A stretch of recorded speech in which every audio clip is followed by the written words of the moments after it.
Welcome to Money Daily. Elon Musk just made a statement on X, announcing that the Starlink satellite network will provide free coverage across all of Venezuela, breaking a long-standing information blockade and supporting the people's ability to communicate freely. So the question is, do these moves, combined with his close private dinner with Trump and Mar-a-Lago, point to a deeper level of cooperation behind the scenes? Don't miss today's episode. Okay, let's go. Part 1. Maduro has been captured by US forces and flown to New York. The news instantly went viral and shook the world. Elon Musk jumped in immediately on X, openly praising the move, and on top of that, he made Starlink free. Oh, and don't forget, he also had dinner with Trump at Mar-a-Lago. So what's really going on here? Let's break it down. First, Musk's reaction on X. This guy never hides his opinions. The moment Maduro was captured, Musk posted to celebrate, calling it a victory for the world. That's a brutal choice of words. And if you look back, 2 years ago, he already tweeted mocking Maduro, saying he'd ride a donkey and take him to Guantanamo. Once the arrest news broke, that old post went viral all over again. Objectively speaking, Maduro's regime has long restricted information and suppressed opposition voices. So for many people, his capture came as a relief. But there are also serious questions. The operation felt sudden. Reports say it was a raid planned over several months, involving around 150 military aircraft. It sounds like a Hollywood blockbuster, but the geopolitical risks behind it are anything but small. What if this triggers regional conflict? Now let's talk about Starlink's free access move, Musk's second play. Starlink officially announced that from January 3rd to February 3rd, satellite broadband would be provided for free across all of Venezuela. When Musk reposted the announcement, he added one line: to support the people of Venezuela. This isn't just charity. Think about it. The Maduro government has enforced long-term information controls. Many people struggle just to get online. Once Starlink opens up, it effectively tears down the digital wall. It allows people to stay connected during unrest, share information freely, and even send out emergency signals when needed. Musk's position is very clear. He supports the free flow of information. That aligns perfectly with the core philosophy of X. This could accelerate Venezuela's transformation. Imagine people suddenly having open internet access. Economic activity and investment opportunities could surge. In the short term, smoother information flow can significantly reduce the pain caused by political instability. Finally, let's talk about that dinner between Musk and Trump at Mar-a-Lago. This is where it gets really interesting. During the New Year holiday, Musk spent a lot of time there with Trump. Photos released by the media show the two dining together, looking relaxed and friendly. They've publicly clashed in the past, but now it looks like they've patched things up. Some media outlets pointed out that this dinner happened right after Maduro was captured. To many, it feels less like a coincidence and more like a celebration. Musk also posted about it himself, saying he had a wonderful dinner with the president and the first lady, and that 2026 will be even better. That naturally raises questions. Did Starlink play a critical role in this operation? And could this dinner be signaling deeper cooperation ahead, like pushing electric vehicles or space projects in Venezuela? When you connect all three events together, what do you think? Could this make Tesla more popular across Latin America? Or could it end up creating new problems? Next, let's talk about how this arrest might impact Tesla going forward. I'll bring you more of the latest updates. If you enjoyed this episode, please like and subscribe. Your support is the biggest motivation and encouragement for me. Oil liberation. Should Tesla investors be nervous? It's only been a few days into 2026, and Trump has already sent the US military to capture Maduro. It sounds almost like science fiction, but for Tesla's stock, is this good news or bad news? Today, let's dig into it and see whether this geopolitical shock is going to sink your investment or send it soaring. Let's start with the bad news first, so no one thinks I'm just hyping Tesla. Venezuela holds the world's largest proven oil reserves, more than Saudi Arabia. Now that the US has taken control, Trump has made it clear that American oil companies will move in to rebuild. In the short term, oil prices could rise slightly due to instability. But in the long run, once supply ramps up, prices will almost certainly be pushed lower. According to Reuters, Venezuela's production is currently depressed, but once infrastructure is repaired, output could increase by several million barrels per day within a few years. That means cheaper gasoline, and when gas gets cheaper, people driving gasoline cars feel less pressure to switch to electric vehicles. Think about it. If oil prices drop below $50 a barrel, the kind of massive energy price cuts Trump has been calling for, EV adoption will almost certainly slow down. Historically, high oil prices boost EV sales, while low oil prices drag them down. Data shows that for every 10% drop in oil prices, industrial electricity prices can fall by around 2% to 5%. But for electric vehicles, this is still bad news. Add to that the rollback of US EV tax credits, and in the short term, Tesla's vehicle sales could face real pressure. That means short-term volatility in Tesla's stock is almost unavoidable. Whether this situation can truly stabilize, and whether Venezuela can remain stable at all, is still a huge unknown.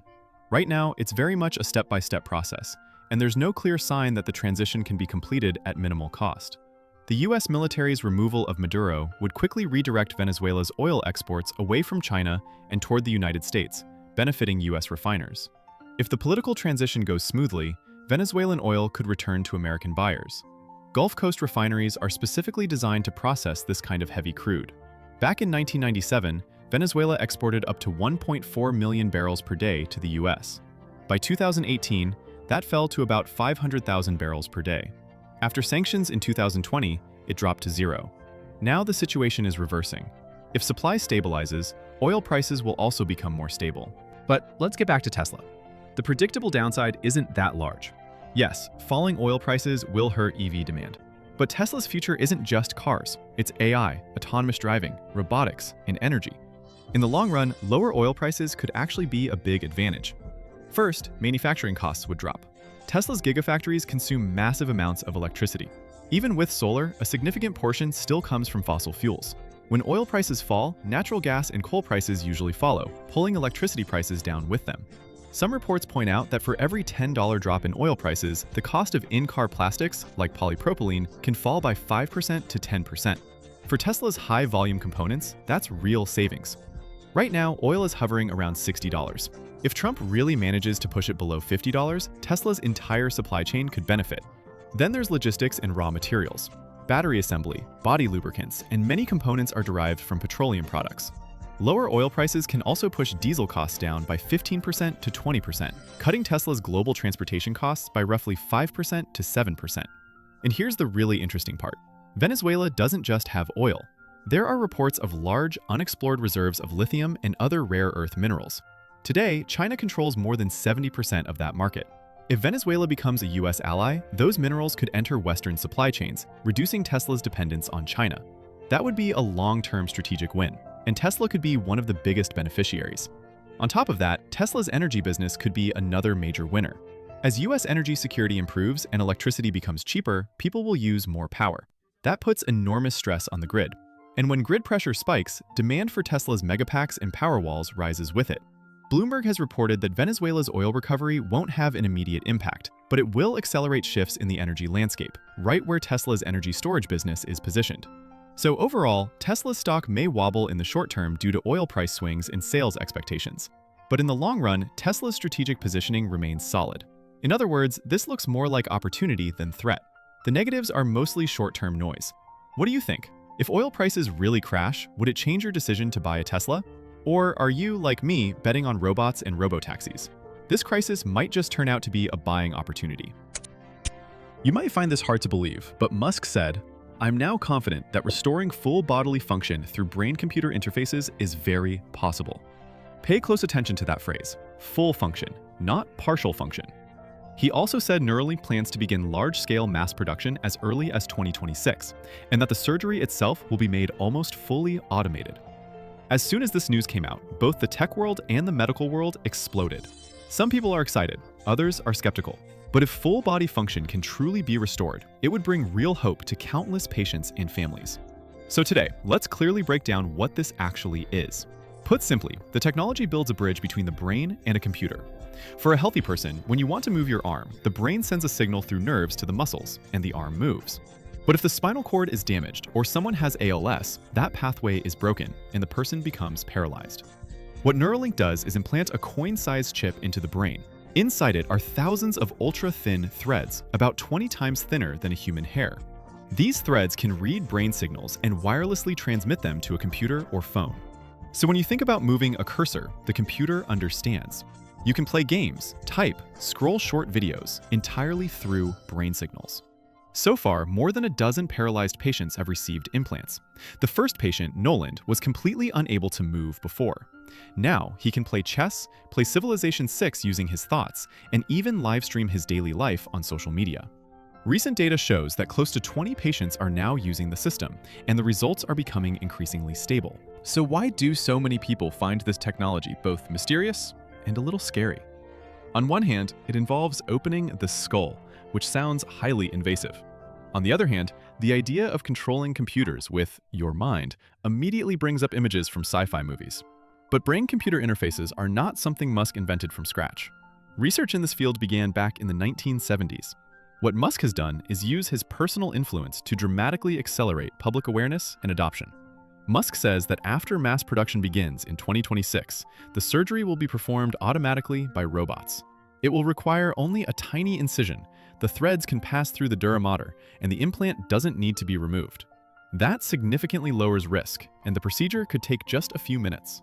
The key to restoring full body function lies in whether the chip can precisely bridge broken neural pathways, allowing brain signals to once again command the limbs.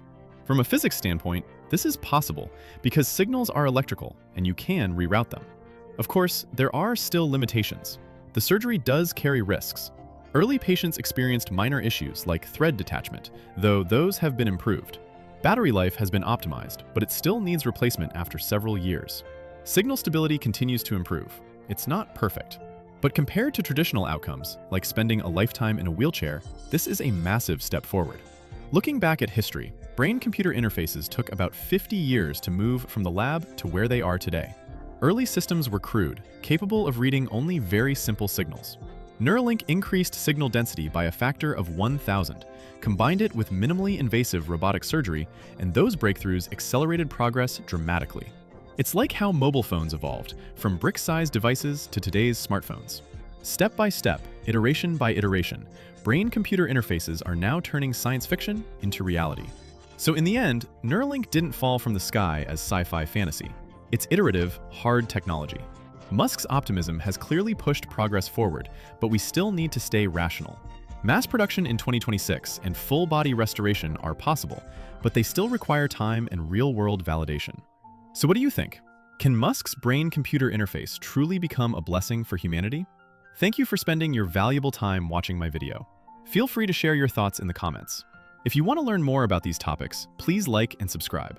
This is Money Daily. Follow me for more timely and accurate insights.